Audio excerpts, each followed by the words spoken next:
የአሜሪካው ፕሬዝዳንት ዶናልድ ትራምፕ ዳግም ወደ ዋይት ሃውስ ከገቡ ዛሬ አንደኛ ዓመታቸውን ይዘዋል። ዓለምን እያነጋገረ ወዳለው የስዊዘርላንድ ዳቮስ የዓለም የኢኮኖሚክ ፎረም ስብሰባ ነገ ሊያመሩ ነው። ግን በዚህ ጉዞ ምን ሊፈጠር ይችላል?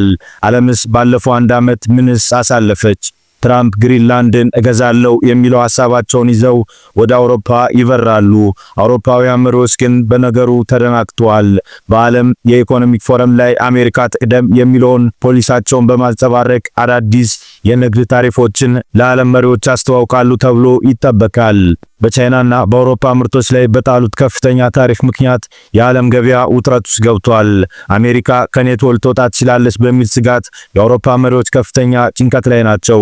በድንበር ላይ የወሰዱት ጠንካራ እርምጃ፣ በስደተኞች ላይ የፈጸሙት ኢሰብአዊ ድርጊት በዓለም አቀፍ የሰብአዊ መብት ተሟጋቾች ዘንድ ትልቅ ወቀሳን እንዲቀበሉ አድርጓቸዋል።